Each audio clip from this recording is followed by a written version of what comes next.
go with that. Let's go with that. So welcome to Drivewire, everybody. I have Cadence Weapon here, a Toronto artist, producer, singer, songwriter, album creator. Are you part of E1, or is that just your? Yeah. So you're also part of it. Well, no, I'm that's my record label. Okay, cool. I didn't know if you were, because it was in your bio, and it was just in a way that your bio was here, and it was right underneath. So they kind of snuck some of their info in with yours. Right. Okay, I didn't know if that was also your bio or not. So welcome to the show. You're writing a book? Yeah. I got over the pandemic, I signed a book deal with McClellan and Stewart, and it's going to be called Bedroom Rapper, and it's just about my bedroom rapper. Bedroom rapper. Yeah, it's just about my experiences, I'm originally from Edmonton, and just how I became a rapper, and, my first few albums and stuff, it's just about my career. So that's going to come out next year. Oh, yeah. So you're writing a book about your profession and how it's developed and gone from there. Absolutely. Yeah. So you started in Edmonton. How old were you when you came to Toronto? I moved to Toronto, 6 years ago now. Okay. You were tired of the winters. Well, in between I lived in Montreal.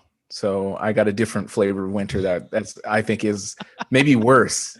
Because in Edmonton, it's like it's very cold. Like I've seen -50, like I didn't blink. I've experienced that. But then the amount of snow you get in Quebec is a whole different level. That's right. So how did you start your career? Maybe I'm getting into the actual book, but when did that start? Were you always just like making rhymes as a kid and it grew from there, or how did it go?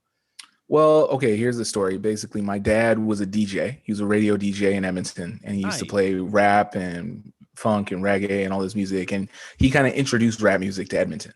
He's credited with that. He was a Teddy was his DJ name. Teddy. And yes, and he was famous for his gift of gab and just his way with words. Cool, man. And so I take after him a little bit. And then, so I grew up in a library of music. My uncle is a funk musician. He's a crazy saxophone player, Whoa. Brett Miles. And he invited me to join his funk band when I first started rapping. But that would have been like, I was like 13 years old. And I was sitting to rap, or was that also on an instrument? Just rapping. Whoa. Just rapping. Yeah. You did a funk rap kind of fusion. Yes. Yeah. That's it was sick. me in like an 8-piece band. And that's like how I started.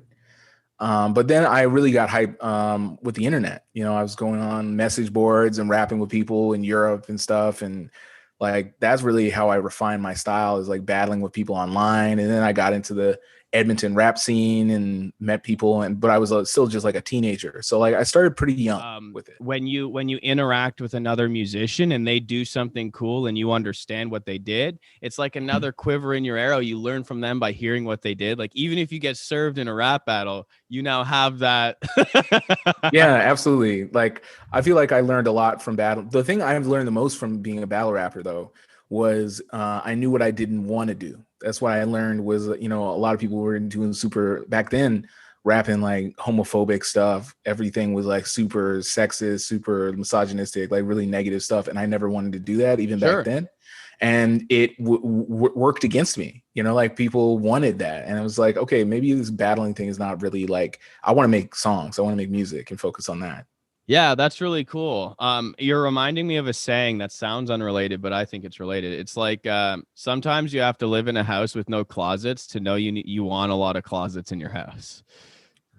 Is that a saying, or is that just something you just said? I've heard it before. So it's a saying for my life, but what it means is like sometimes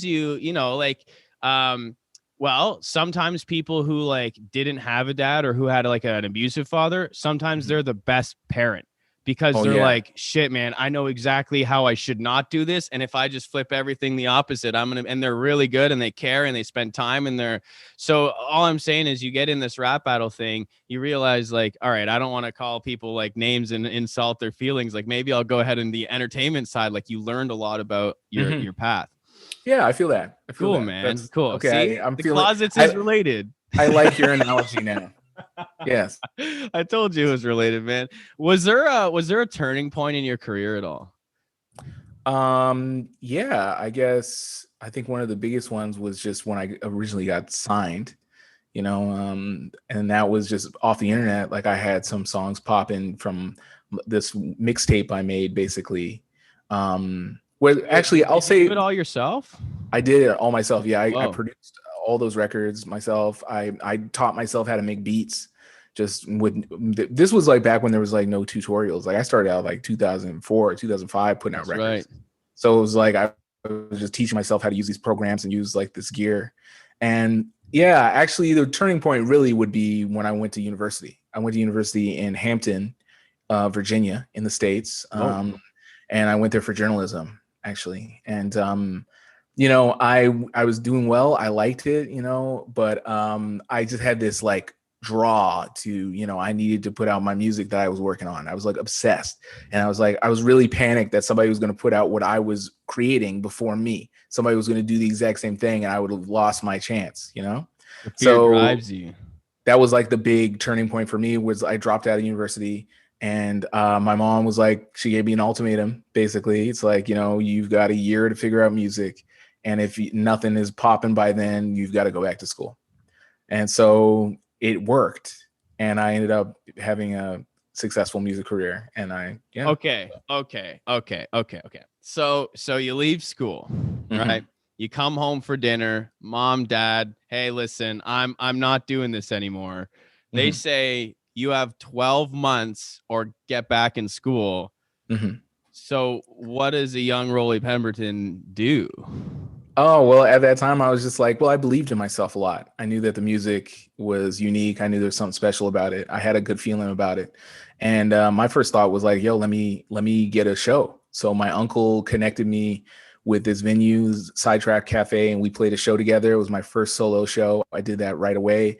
I started doing a mixtape and like recording more and like doing remixes and putting things together. And it was like, I just felt very driven. I was like, I know I can do this. I really believed in myself, and I worked as hard as I possibly could, and it got some results. And not even like only a couple months later, I put out this mixtape.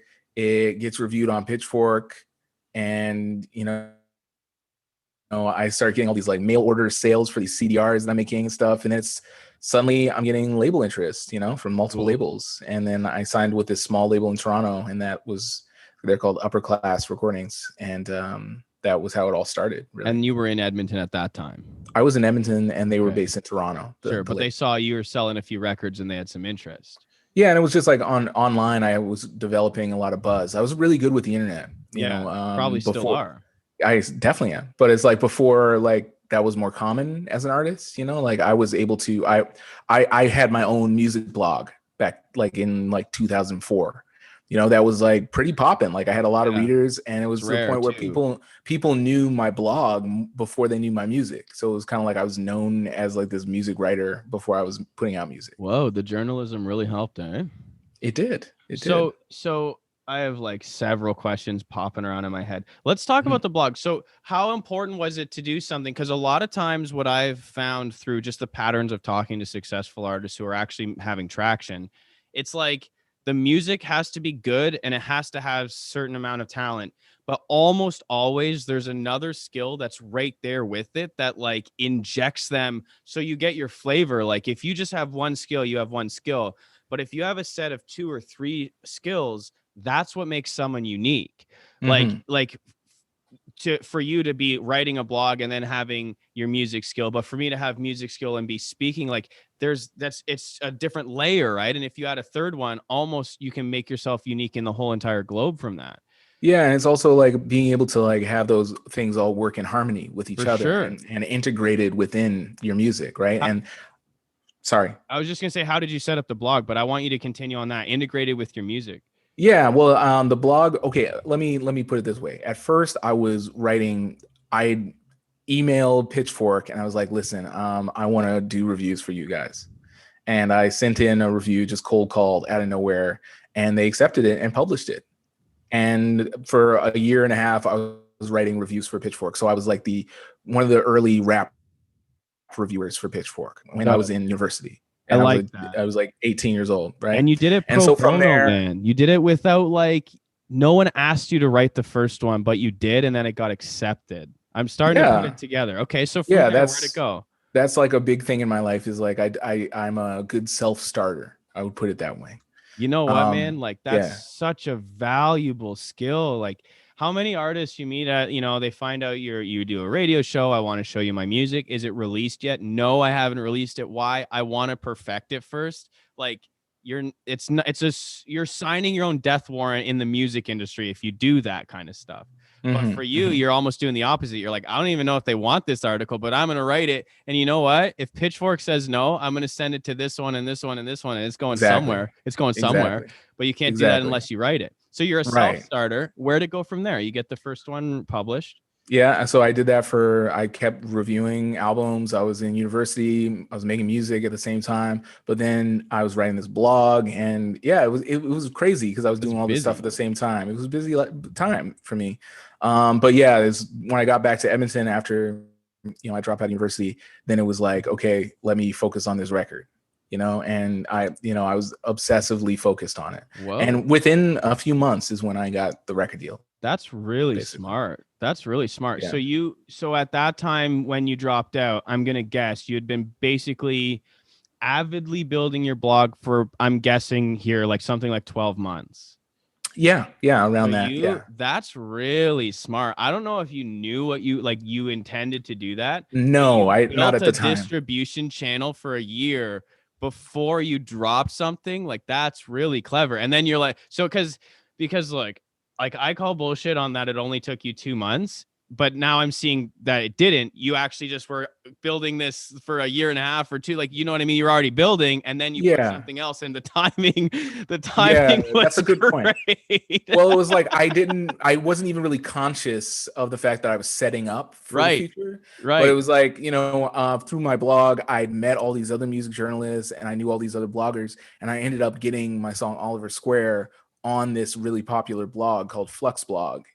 And that was how I got signed. And it was just really from having the relationship of being a blogger before. Dude, and if you have the relationship, man, this is a cool story because you have the relationship and you just start like, you can send, you make a song you're proud of. You make a bunch of songs, but one you're like, hey, this one's my diamond in the rough. And then you send that to a bunch of your blogger friends. And you're like, yo, can you put this somewhere? And you already know them and they know you. And then it's fire song. And then they're like, well, of course I can. Like, Rolly, no problem.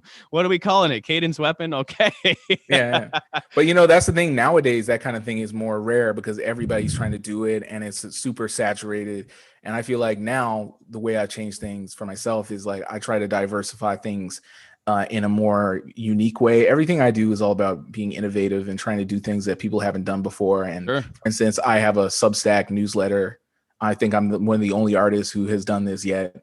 But basically, I write about music. I write about my own music, like, the singles I've been putting out for this album. I've been writing like long essays explaining like how I came up with the ideas. And it's also a way I feel like now with the internet is you when you use social media, it's like you can't reach your audience at all. They squeeze and compress your access to your audience. So now when I have a newsletter, I know these like 1,000 people are definitely going to get what's going on with me and they're going to hear directly from me and I have control over it.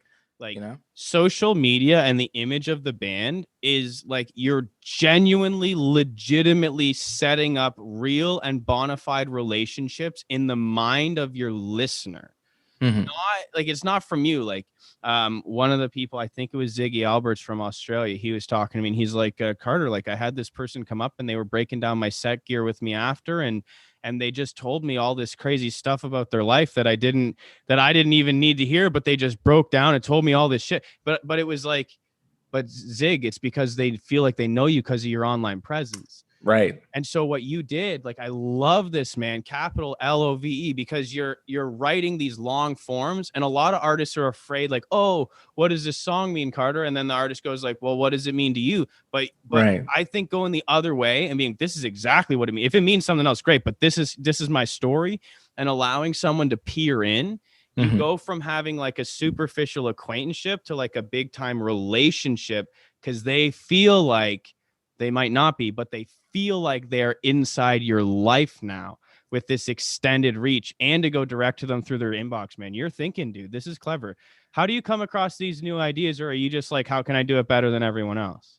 Yeah, like I'm always trying to evolve. I mean, not I'm just always like trying to do whatever the new innovative thing is. Like I want to be doing it, you know, whether it's like I have that, I've been DJing on Twitch like every weekend, and it's just like different ways to engage with people in an era when I feel like it's more impersonal. You know, like I feel like, yeah, I could tweet something and like, you know, thousands of people see it or whatever, but it doesn't feel like it has that one-on-one personal connection that maybe receiving an email or hanging out with me for 3 hours while or I'm an DJing. essay, like Yeah. the Twitch hanging out and just chilling, and they can like make requests and like, yo, do something upbeat, low beat, like change you around.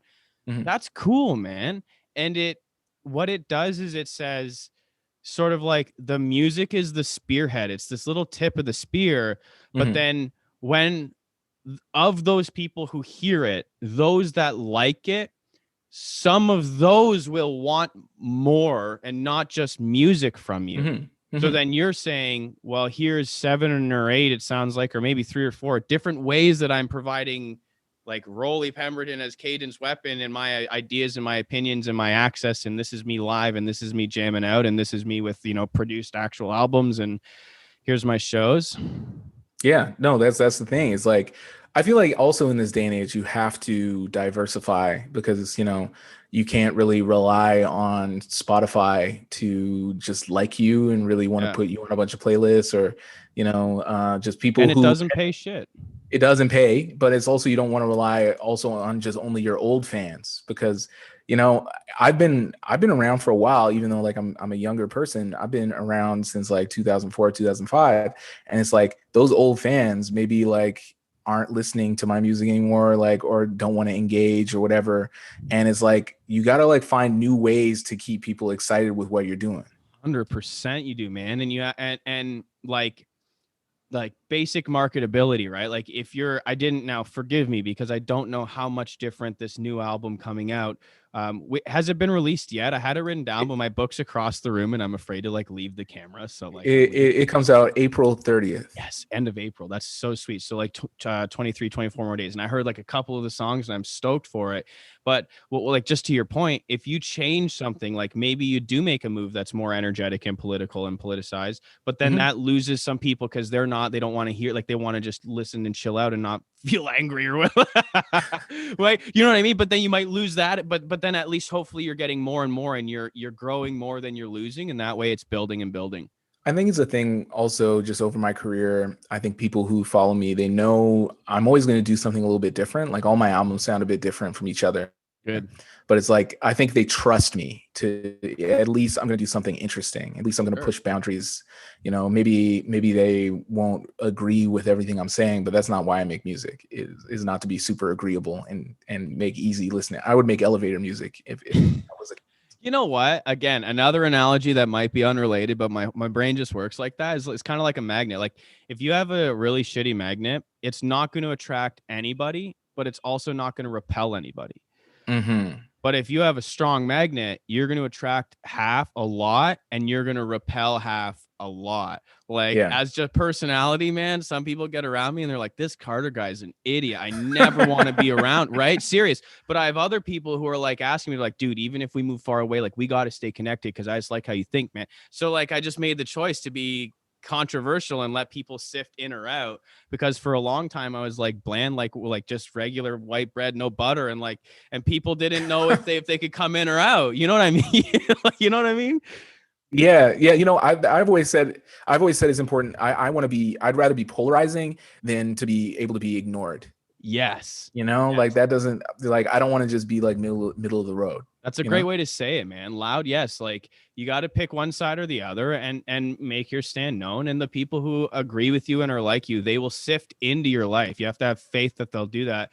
And those who don't, they'll step back. It's cool because the louder you are with this polarization, the less there's no argument. Like people think you're going to do that and then you get into an argument, but you don't. Because if you're like good at projecting who you are, people just avoid you if they don't want to talk to you.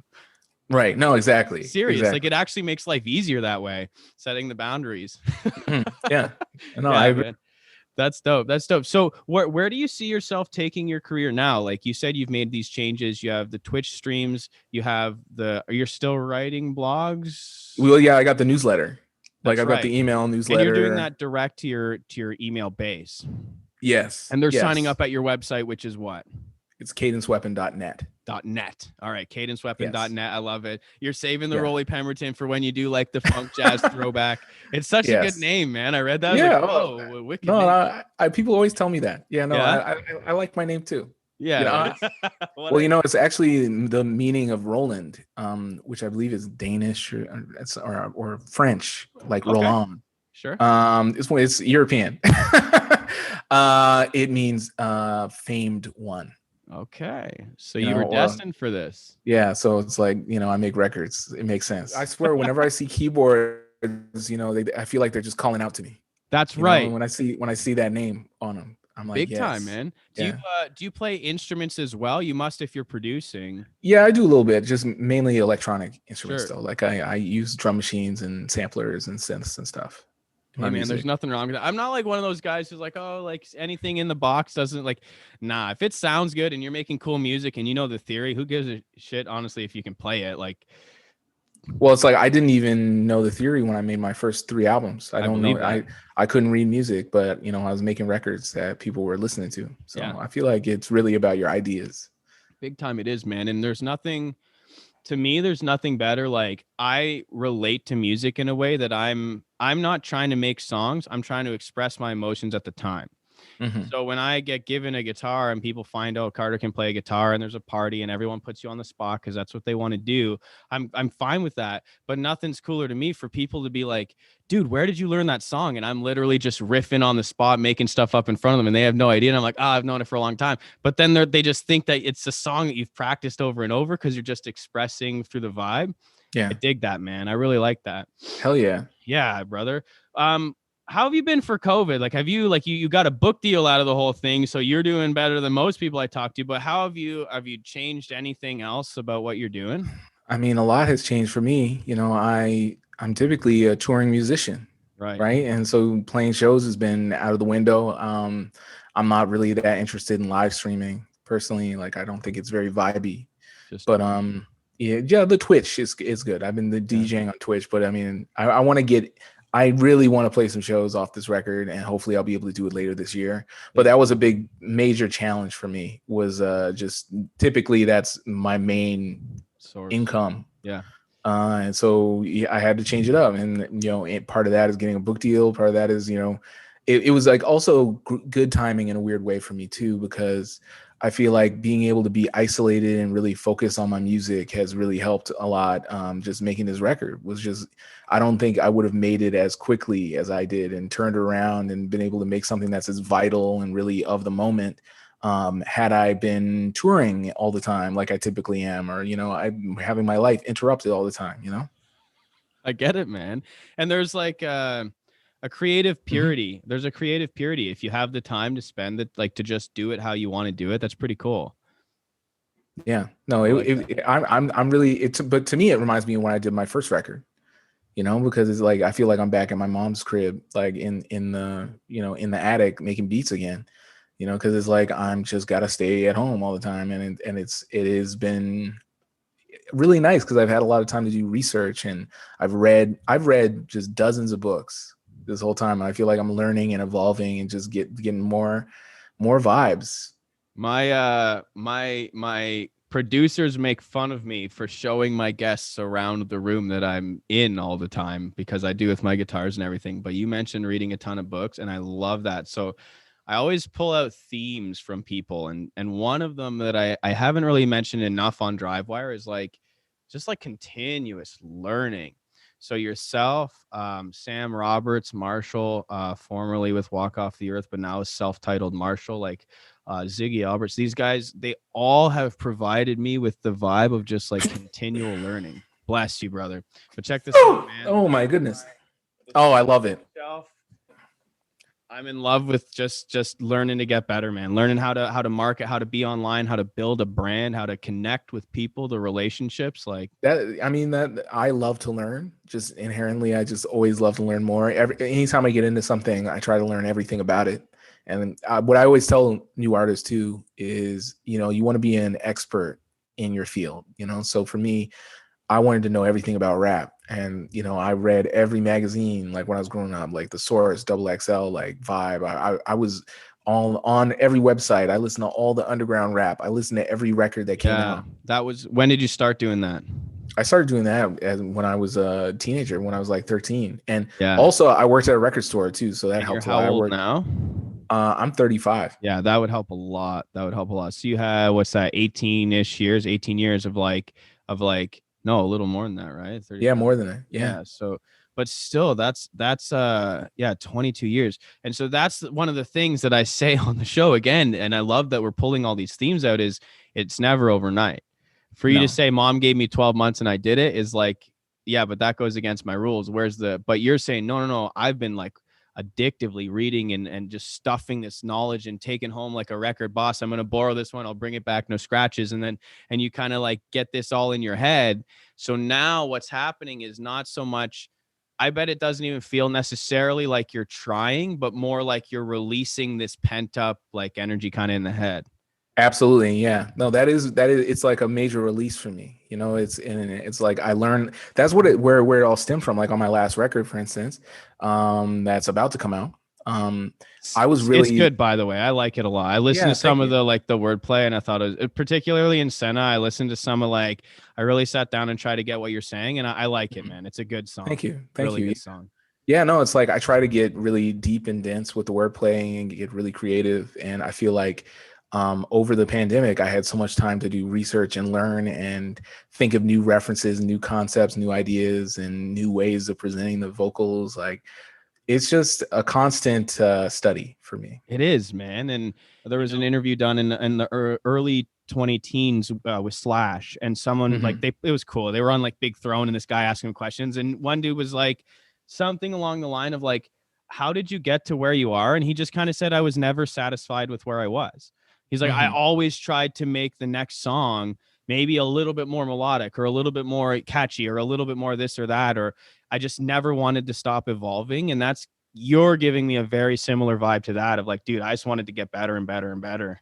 Like, I feel like, I am never satisfied with where I'm at. I definitely want to always push the levels higher and higher and higher and do things that people have never heard before, and like really push myself further and just get more conceptual and more interesting with every record, so I really relate to that. I really like that idea though of it being like more of a personal journey, because that's always something like people message me all the time and they're kind of like, yo, like, how can I get like you? Like, let's do a collab. Let's like, can you like get me on your record label or something? It's like, and then they think it's just like these external factors are why I'm successful, but it's really just my personal journey has gotten me to the place where I'm able to rap at that level. And I'm able to engage at that level. Right. And it's like, they have to just find that in their own way. 100%. Like, it's like, I can't teach it. You just gotta find it for yourself. It's like the seed saying to the oak tree that's producing millions of seeds, like, how do I produce seeds? Like, you have to fucking grow into an oak tree.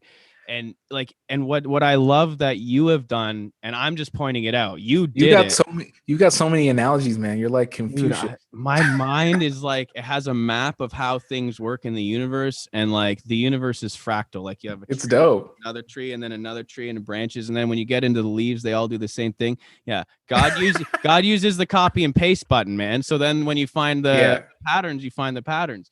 There was somewhere I was going with this though, man. I'm sorry. No, please don't be. You're the guest, man. I want you to interrupt me as much as you seriously want. But what you have done is you've planted the seeds of many different skills at the same time.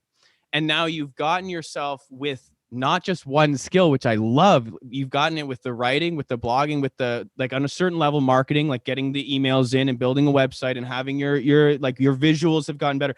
And you haven't known this, but each of the things is getting better at the same time. And other artists are seeing all of these and they're like, how do I do that? But what they don't recognize is they need to start doing that, because then their tree can grow to the point where it now has leaves and seeds and produces its own fruit. But if they're just asking you to give them something, right, that's not gonna, you have to become that something. And that's what you've been doing since you were freaking 13 years old, working in a record store, reading stuff, and rapping in your uncle's funk band. Yeah, Yeah, I exactly. love that Exactly. story, man. Yeah. I mean, it's like I had to do that to become who I am today, though, For right? Like sure that's you the thing. did. It's like everything, all those experiences, like it all. That's why I'm so excited about writing this book too. Is it's like I can really kind of tell people the story, because when you read it on face value, it's like, okay, I'm a rapper from Edmonton. It's like how did I do that? Like Yeah. how is it? I never knew, people didn't know that existed Yeah. before me, right? That's So right. it's like I think it's really it's an unlikely interesting story, but it's my story, you Yeah. know, and it's like hopefully I can inspire people to just do that in their own lives, you know. I love that, man. And you can and you do. Like obviously if people are reaching out, they want your help, they want to collab with you, they want to do all these things, like you are clearly inspiring them to that. And really something like it's dangerous in what we do to compare yourself to someone else. It's incredibly dangerous. Like when I was in music school, I never end up graduating because I got so in my head that like there was other artists. I'm actually going to jam with one of them after the show, but there were other artists in my house where I could hear them practicing. And like I'm a blues rock, like I can really shred, but they would be practicing like metal licks and playing licks Yeah, and picking speeds that I'm like, I can't pick like that. But I'm not even trying to, but I'm still up in my own head about that I can't pick like this guy in my head. So it's like this weird mirrors all around, smoke and like illusions with your own head that you got to fight with, kind of. I've got a saying for you: Please. comparison is the thief of all joy. Oh, comparison is the thief of all joy. Yes. I'm gonna rewatch this and write that down exactly. No, that's something I have to remind myself of, because it's easy to like look at, you know, especially I'm trying to make super thoughtful, intellectual, futuristic, experimental rap. It's like, why would I compare myself to Lil Wayne or something, you know? Like it Yeah, doesn't make sense. you can't. And it's like we aren't going to necessarily have the same outcome because we're not trying for the same goal, Right. right? Right. Know what your goal is. Like they're like, what does success look like for you? Are you trying to buy a Bugatti? Or are you trying to open people's minds? Or are you just trying to make music that makes you feel good? Or are you trying to get paid? Like, are you trying to do gig? Like, what does your goal look like? Because yeah, I'm a musician is one thing, but what are you actually aiming at in that role as musician is entirely different, and that will completely separate what you're even going to do day to day and how you're going to act and who you're going to contact. You got to know what it looks like. Well, it's like I often have a lot of goals that are just within my own career, like what would I like to do next, and that kind of guides where I want to go. For instance, like on this record, I knew that I wanted to have a more unified visual representation, a more unified aesthetic with all the art. So it's like I got like all the single art goes with the album art and the videos and all the photography. I have a creative director who like we are collaborating on all this stuff, and that was something I'd never done before, right? And it's like it's like in order to do that, I needed to have enough money to afford a creative director. So it's like, how do I get to that point, right? Exactly. And so it's like an incremental thing where it's like bit by bit. It's like, okay, like I was able to make this video and I was able to like have the artwork the way I wanted it, and now I've designed like the art, the vinyl, and like the shirts the way I want it. And it's like all of this came from the seed of the idea of like, okay, I want to work with a creative director. How do I do that? And that, like, that is amazing because dude, like these people who are messaging you who are just, let's call it a sprouted sapling, to stick with my ridiculous tree metaphor, they're not in a position to think about a director of the art to have a collab. Like that's the idea, that's the next layer of your tree that they're not even ready to have because they don't have the talent in music, or they don't have, you know, a coherent saying or a brand or whatever. But They don't have the infrastructure. Right. Yeah. And you've been building it for like probably at this point, what, like a decade now? You're 35. You were doing it in college. That's like 20-year-old. So you 15 years you've been writing and doing all this stuff online. That's what set you up, is this back end, this social connection. And it's doing the work to get yourself to the next step up the stairs. And it's because you don't know where that next step is going to go. Like you didn't know necessarily a year before you started this album that you wanted to have the same vibe for each of the songs and the whole album art. But when you have that infrastructure in place and you've done the work through the years, then it's it's actually a natural step. It's not forced. It's just, oh shit, we should have them all look similar and have like, that's cool, man. Yeah, no, and it's like for instance, like just the way I think, and I think a lot of artists are like this. Like I'm already, in my mind is already looking towards what the next thing is, and it's like I already know. Just for instance, I want to have a lot of live instrumentation. I want to have a lot of like vocal recordings of conversations with my uncle, conversations with my family, and like a lot of stuff about Black history and like really I know the themes and stuff that I want to be touching on. And it's like I love when it finally comes together as like a completed album, but I also love the very early embryonic moments too. Yeah, man. That was one of the things, like, again, I don't really, and maybe I should start, but I don't really write songs or albums. But what I can relate to is when I've needed to write like press release, or if I've ever needed to write a longer essay or like come up with something written, the first day is trash. Like it feels like I'm doing nothing, right? It feels Yes. like I'm doing nothing. But then I sleep, and the next day I have this, like, I sit down and it goes bloop, here it is, and it just shows up.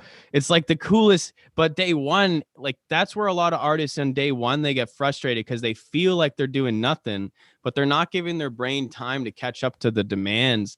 Like if you stick with what you're doing and you write blog post after blog post and you don't get discouraged, and if the first website shuts you down, you go and you send it to the next one and the next one until your review gets published. And like I just think that a lot of artists are going to run into walls that Roland Pemberton hits, and he's like, shit, that's just a stumbling block, let's move on to the next one. But I think a lot of artists would hit that and just like break down, like cry, like whatever, they're just gonna Yeah. stop. Well, I think failure is something that I've experienced very frequently, and it's like as an artist, you're gonna be turned down for all kinds of things, and you have to have a thick skin, right?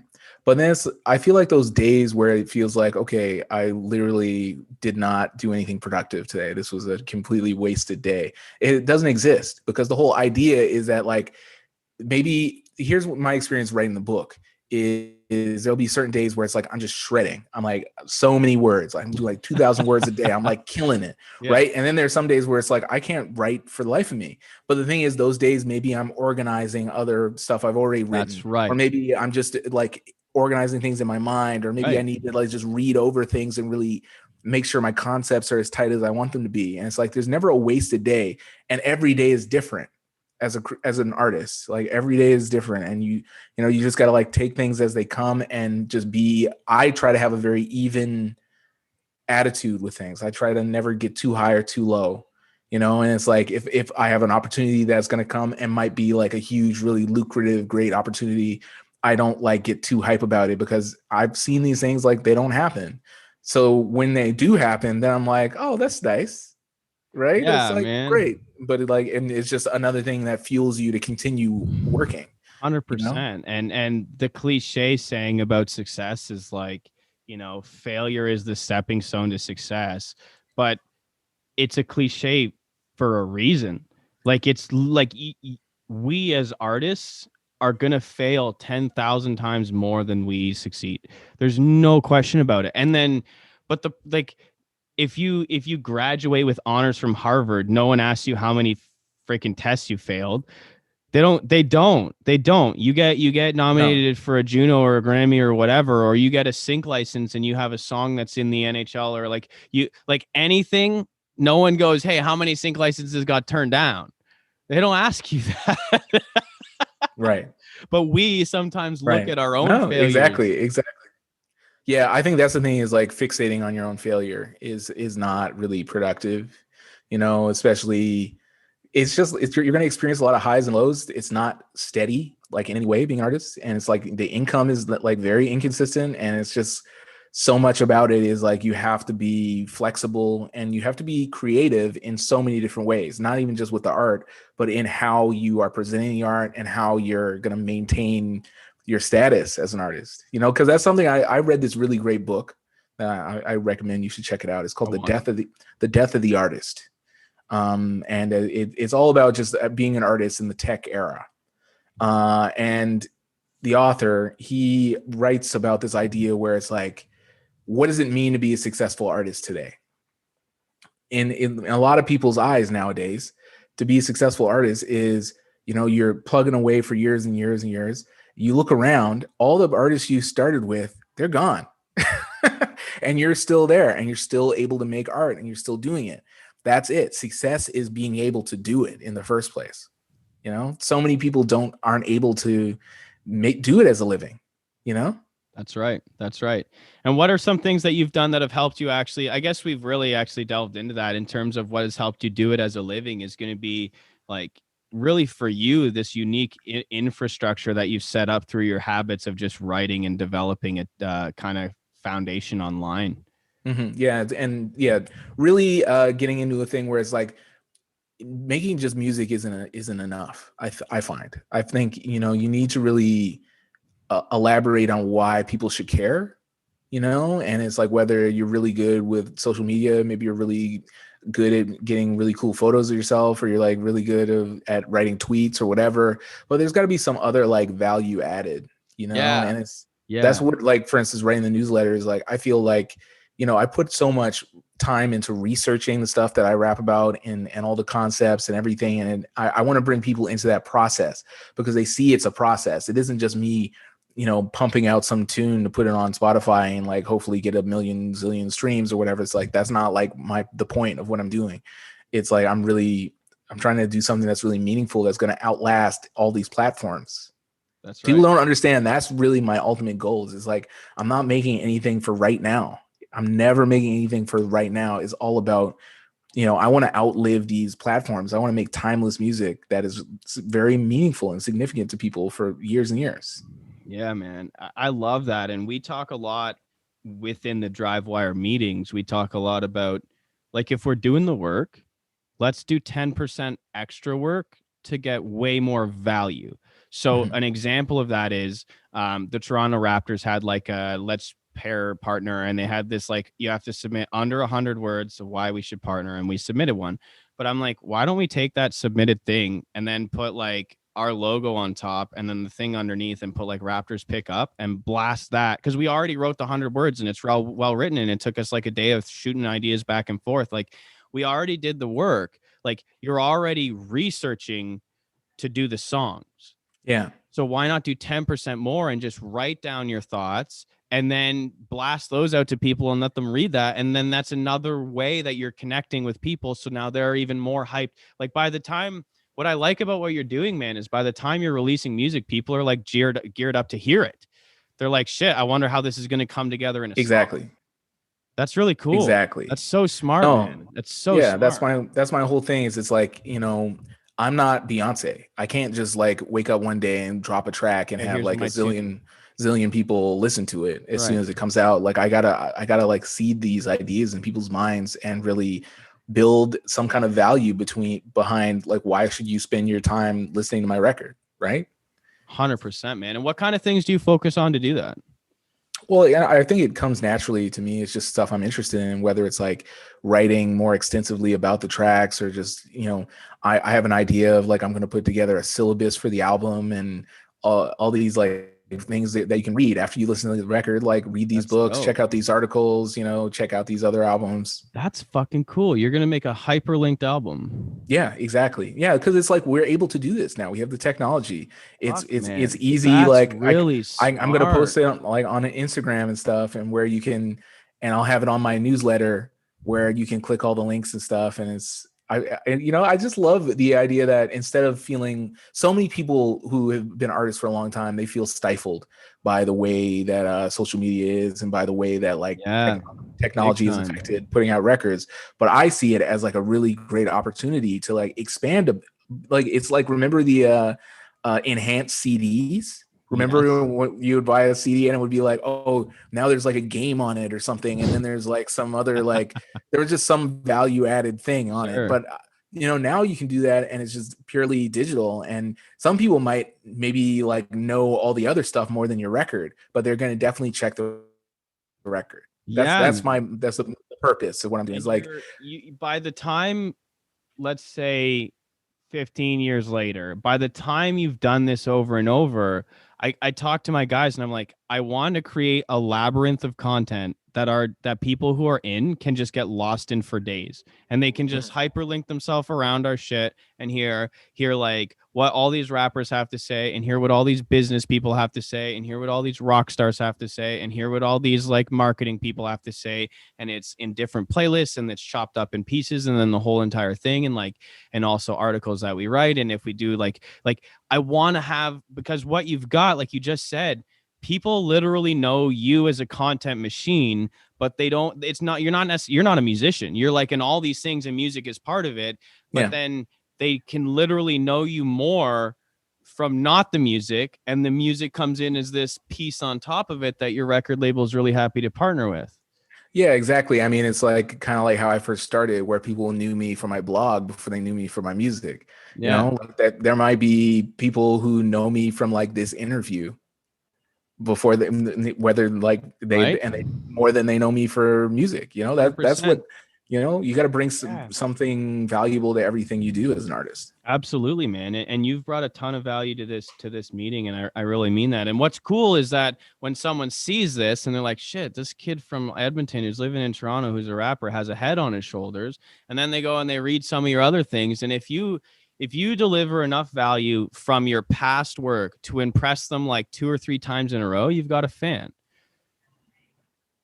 Exactly. You know, and it's like, I love that whole concept of like having 1,000 true fans. Yeah. I love that idea. It's like, it's more important than having like a, you know, a bunch of people who are like passive. You know, if I have want to elaborate just for the audience if they haven't heard it, because I know what you're talking about, but this is a cool idea. Yeah, I really like this. I can't remember where I heard this concept from, but it was the idea of like, you know, you want to make 1,000 true fans. And it's like, these are people who are going to actually buy your records, go to your shows, and really be like, I love your stuff so much, I want to tell everybody about it. And if you have 1,000 true fans, you can make it as an artist. That's what they say. Like, even like, it's just like on a financial level, it's enough for you to continue making art. So it's like, if you can cultivate 1,000 people who really believe in what you're doing, you're set. That's basically. Right. Yeah. And you know, they turn from someone who's heard your song to someone who likes your song to someone who's a fan of your song. And then at a certain point, when you get this raving fan, Tony Robbins calls it a raving fan or a raving client, they're like your partner now. And they're and like they go to a party and they're hijacking the TV and sending it from their cell phone. They're sending Cadence Weapon songs because they're just so much of a fan. And then they're like, you know how this fucking guy started? He started with a blog with that blah blah blah blah blah. And now you don't have to show up at the party, but you've showed up at the party, and you're gaining more of these 1,000 fans because it's true fans, and true fans love what you do. Yeah, like, no, and I prefer that to it being like, you know, insane, like Billboard huge artists, because it's like, I really want I want a deep connection with I want the people who like love what I'm doing to be like, this is like my favorite record, you know, like this is my favorite artist. And it's like what I wish my favorite artist was doing is what I try to do as an artist, you know? Yeah, man. So you're trying to keep it small, and everyone loves when their favorite artist is like kind of theirs. Like that's the life cycle of a band, like, you know, Nickelback or Metallica or Jay Biebs or Beyonce is at the other end, but like it starts with like no one really knows you and you're kind of in the underground, and it's you only have a few fans, and then you're a little bit dedicated, and then you're playing pubs and you're filling the pubs, but it's still mostly local, and you're still the cool thing because it's only this town or that town or this and then it's a region of towns, like it's Southwestern Ontario, it's the GTA, and then you start to get to this like wider reach, and then sooner or later you're selling out shows, and all the people who liked you in the first place were like, well, shit, I got to find another artist now because my little local thing is gone. And that's the whole entire life cycle all in a circle is that. Much easier said than done, though. It's definitely not easy. And it's like, you definitely have to come through with the heat. You got to have the record for it. You got to have good music too. But I think if you also have like a realistic, like good plan for it, and you got to be creative outside of your music. That's something I recommend to people, is always like, think of things that you haven't seen before and figure out how you can do them and who you need to partner with to do them. You know, like that was like a big thing with the creative director, is like, you know, I talked to my guy, Scott Pilgrim is his name, actually, like the movie character, but it's his real name. when I come up with an idea, I'm like, can we do this? It's like, do you know how, is there a way to do this? And it's like, absolutely. And it's like, it's like the distance between me having a creative idea and having it actually come into fruition is much shorter, right? And then it's like, it goes from, I used to have all these ideas and be like, I don't have time to do this. I don't, I don't have time to make I can't make every asset for my album myself by hand, like, Right. and tour and make the music and do the Yeah. press. And It's literally too much to do. right. And it's like, the more people that I can get to help me translate my vision, and it just makes the whole idea clearer for everyone. Hell yeah. This has been a really cool interview, man. I got a lot out of it. I didn't know what to expect. I liked your music. I knew it was lyrical, but I didn't know how much of a marketing guru you actually are. Yeah, maybe you're very clever behind the scenes, dude. This is really cool. Has any other interview ever got this out of you? Because this I talk about, the different avenues, but maybe not as extensive as this was really cool. And I, for one, appreciate that you did this, because this is going to be another avenue where people know you. And like, everyone's so afraid of people stealing your shit, but no one ever steals it. They'll hear it and they'll think it's awesome. And it's like, I'm not afraid of that. I've never been afraid of someone stealing my shit. Man. It's impossible. So I'm going to give you two caveats. Okay. You are not allowed to answer with music or your skills online. I usually just say your main skill, but we've already talked about those two. Okay. So what my question, I'm going to say it how I normally say it, is, aside from like your main talent, so for you, it's this music and the online thing, what is the one skill that has really helped you the most to get to where you are? I feel like I'm a really good communicator. And just speaking, like, I feel like that might be my true power, is that I'm able to, no matter what the situation is, I can explain things really well. And I feel like, people have suggested maybe I should like run for political office or something because of it. Like, it's, I honestly, I feel like I can basically, when it comes to like writing, is like, I don't want to say convince people, but I think I can be a very persuasive. Yeah, you can persuade. And instead of run for office, my thought, like, I would never tell someone what you should do, but I thought this guy would be a very powerful like consultant of artists. You would be really good. Like, you are a very, very strong communicator, but more than that, you have an incredibly rare, like, I've been doing this for 2.5 years, and I would probably say you and two other guests have this level of like online marketing knowledge, combined with like branding, combined with like, you're scraping emails. You've got like everything you've described to get you to where you are is almost entirely lacking from other artists. For you having that vantage point and knowing it as well as you do, I could totally see, like, not that far in the future, like bands coming to you and paying you money for a few hours of your time to just say, hey, what the fuck would you do in our shoes, right? Like, well, how would you from here? I think you would be really, really valuable in that role. Yeah, I would like to do that, like because I do production for other people sometimes, and I feel like that is essentially what that is. This is like, I can see what the record should be before they can. Yeah, it's so producing for sure is within the music, but also just like an overall, like, I don't want to say PR, it's not managing almost, kind of, but that's so much hands-on. Like, the image I had, and it was in the middle of the interview. I didn't want to cut you off, but I just thought like you would be great to just consult, literally just talk to a band for like 3 hours for I would do that $150. Like, hey, listen, if your record label isn't going to do that for you, come over to Drivewire and we will set it up. We'll market that for you. And we'll get you in as a Drivewire. I think that's a good idea. Consultant. That's a good idea, man. That's another hustle for me. 100%, like, man. And that hustle, like, dude, you have a huge base that you've totally organically built because you're doing things that other artists are not doing.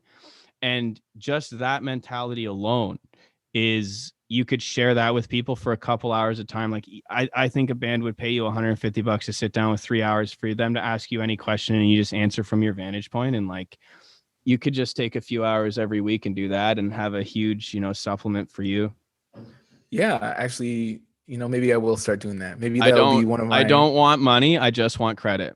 Oh, I'll be giving you big shout out. Yeah, that's all I want. If it happens, I'm serious. Just be like, Carter from Drivewire gave me this idea. It was a dope interview. That's all I want. Yeah, honestly, I think that is a good idea. I'm going to put that as one of the options on my Substack. You can pay me $150 and I'll consult for you for 3 hours. Yeah, you know what, man? I'm going to do that. I'm telling you, maybe there's because I could do that. Something you can take from this interview, man. Dude, I really, really appreciate you having a conversation with Drivewire Radio. This has been super valuable. This was super fun, man. I'm feeling hyped up. I'm ready to maximize myself right now. Yes, I love that. I love that. Right? Like, there's so much different advice. It's different. Yeah, but you've had, like, I can also say, like, it was better. Like, there is certain you're looking in a way that I can see why it worked and how it's working for you, and that's really cool, man. You have a, like, Einstein says something about, like, if you can't make it easy, you're not doing it right. And you found a way to do it in a simple. It's not easy, but it's simple. You've broken it down, and it worked, and that's killer. Yeah, you know what? Thank you. Yeah, I feel like that's what I mean. Communicating, man. Big time. Yeah. It's really challenging to take hard things and make them simple. It's easy to make things more complicated than simple. Definitely. But I had to learn for a long time, because I used to make things more complicated than they needed to be. For sure. Thank you for joining, man. I want to get you back on when your book releases. Yeah, for sure. Absolutely. And I want you to please, right about when that album drops, I want you to send us some of your, I know we have a couple of the singles and stuff, but we'll get some spins on the radio as well. Yeah, I love it, man. Absolutely. Yeah, that was awesome. Super good time talking to you, pal. Thank you for joining. Yeah, thanks for having me, man. This has been Cadence Weapon, real name Rolly Pemberton. He's gonna do something with that later. Maybe that'll be your consulting name. You can find him at cadenceweapon.net on, I think, every single social media. So like Facebook, YouTube, Instagram, Snapchat, TikTok, kind of all that stuff. Not.